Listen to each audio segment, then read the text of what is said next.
Salut, bonsoir. Je voudrais attirer un peu l'attention sur le fait que plusieurs d'entre nos frères qui sont de l'autre côté en Occident, là, qui ont déjà réussi, quoi. Ils vont au pays matraquer le moral des jeunes là-bas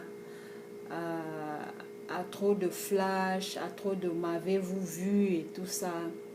Donc, je voulais juste dire que c'est bien beau d'aller au pays, de retourner au pays après plusieurs années à l'extérieur, mais essayer de la faire un peu plus tranquille, quoi.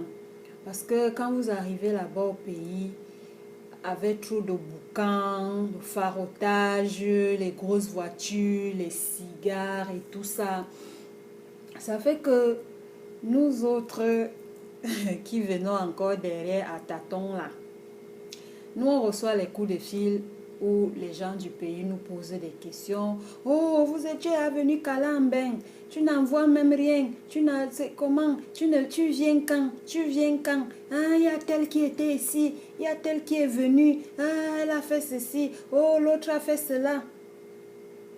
Really? C'est bien, hein, venir au pays là, c'est très bien. Mais, ici derrière, est-ce que tu as assuré ton retour? Parce que ton bailleur ne va pas comprendre ça, hein. La facture d'électricité, je ne sais pas moi, eau et autres, tout ce que vous pouvez imaginer là, ça ne va pas écouter ça. Tu devras payer tout ça avant de partir. Et pour plusieurs qui viennent là-bas au pays, ils viennent faire le tapage, ils viennent claquer, dépenser beaucoup d'argent. La plupart d'entre ces personnes-là ne vous montrent pas leur vrai visage. Ils ne vous disent pas exactement ce qu'ils font.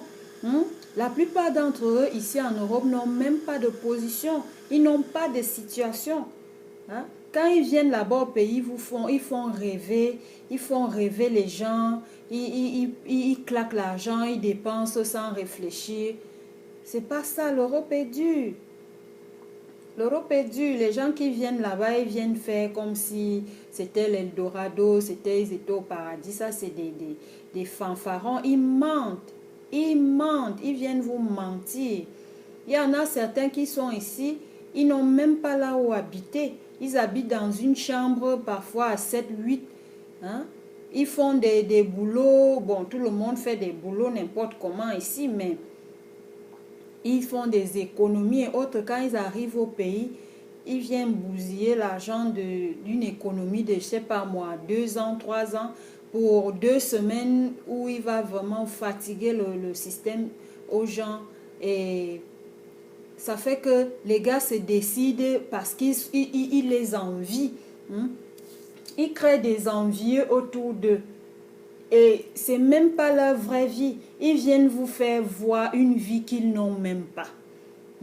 Il y a certains ici, là, ils n'arrivent même pas à payer décemment sa maison parce qu'ils cotisent, parce qu'ils mettent rudement l'argent de côté, parce qu'ils doivent venir au pays en juin, en août, pour venir flasher comme ils disent. Et ça fait que vous avez des gars qui se décident, comme ils disent là-bas au pays, nous on va arriver en Bengala même à pied, on va arriver. J'ai vu il y a un ami qui m'a envoyé une vidéo ici un jour. Cette vidéo m'a vraiment fait très mal. Les gars sont bloqués quelque part, ils disent qu'ils sont en forêt, soit en Tunisie, soit en Égypte, parce qu'ils veulent traverser, veulent aller en Espagne. Et quand la police de ce pays-là les attrape, c'est le massacre, c'est terrible. Une équipe de tournage est allée les filmer là-bas. Il y a un gars qui est mort en direct comme ça, là, devant les caméras. Tout ça, c'est à cause de quoi? Le résultat de parce qu'ils ont vu tel qui vient en Europe, qui vient, il farote, il fait ceci, il fait cela et autres. Et on disait dans ce reportage que ce garçon a laissé une femme, et 2 enfants et un autre était en route. Imaginez-vous la pauvre qui est peut-être sans nouvelles de son gars aujourd'hui alors que le gars n'est même pas arrivé en Beng, il est mort en route. Est-ce que c'est bien? Ça, c'est une vie qui va comme ça. Il fallait voir comment on a dit qu'on enterrait ce garçon comme un animal. Tout ça, c'est à cause de vos résultats, les résultats de vos films, vous qui avez déjà réfléchi là. Donc, pardon, vous qui avez déjà réussi là. Donc, je voulais juste dire que, pardon, mes frères, quand vous avez déjà réussi là, quand vous allez au pays, il ne faut pas trop les en mettre, il ne faut pas les en mettre plein la vue. Parce que les gars, ils se disent que c'est facile, si tel a fait, je peux aussi le faire. C'est bien beau, mais permettez aux jeunes qui veulent aussi voyager de le faire dans des conditions décentes où ils seront quand même sûrs qu'ils vont arriver en Europe en un seul morceau. Donc, vraiment, mes frères et sœurs, vous autres de l'Europe, là, et États-Unis, partout, vous avez déjà réussi. Là, quand vous allez au pays, pardon, essayez de la faire gentle. Thank you.